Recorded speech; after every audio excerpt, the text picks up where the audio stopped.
Siapakah Insinyur Salah Atiyah ini?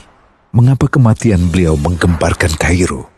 Dengan pemakamannya yang dihadiri lebih dari 500.000 orang. Mari kita simak kisah dari Asosiasi Universitas Islam Mesir ini. Al-Kisah dari kampung kecil bernama Tafahna al-Ashraf, distrik Mitghamir, Provinsi Dakohliyah, Mesir, ada 9 orang sarjana miskin lulusan Fakultas Pertanian.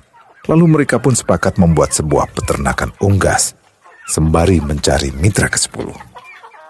Namun mereka terbentur modal, maka dengan sekuat tenaga mereka kumpulkan dari hasil menjual tanah, perhiasan istri, hingga meminjam. Meski tidak banyak terkumpul, namun mencukupi untuk memulai usahanya.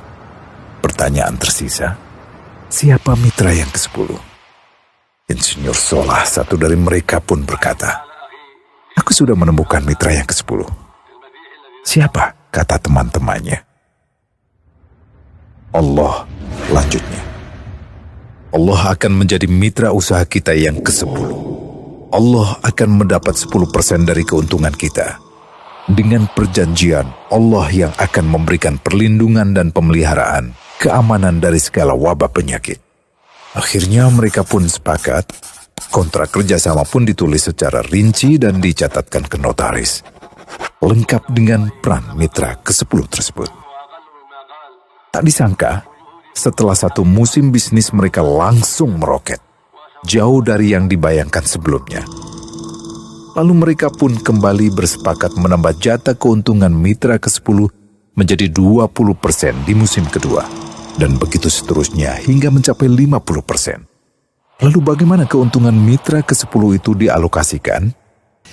Dimulai dengan membangun sekolah dasar Islam putra, lalu lanjut putri, kemudian sekolah menengah putra, kemudian putri.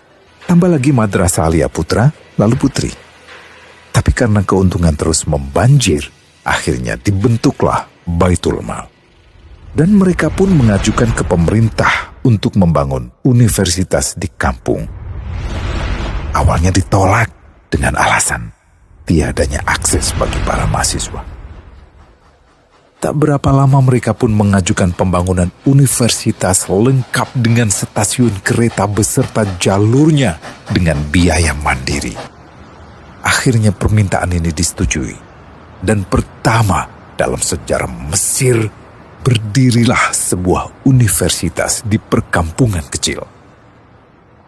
Semakin berkembang, dibangun pula fakultas kedua, ketiga, keempat hingga asrama putri dengan kapasitas 600 kamar. Lalu asrama putra dengan 1.000 kamar. Tiket kereta api pun digratiskan untuk memudahkan transportasi menuju kampung tersebut. Tak cukup hanya itu, dibangun Baitul Mal berikutnya hingga hilang kemiskinan di daerah tersebut. Dan program ini diduplikasi ke kampung-kampung lain hingga bisa dikatakan tak ada kampung yang disinggahi Insinyur Salah kecuali akan dibangun Baitul Mal untuk warga. Bantuan pun diberikan untuk fakir miskin dan para janda.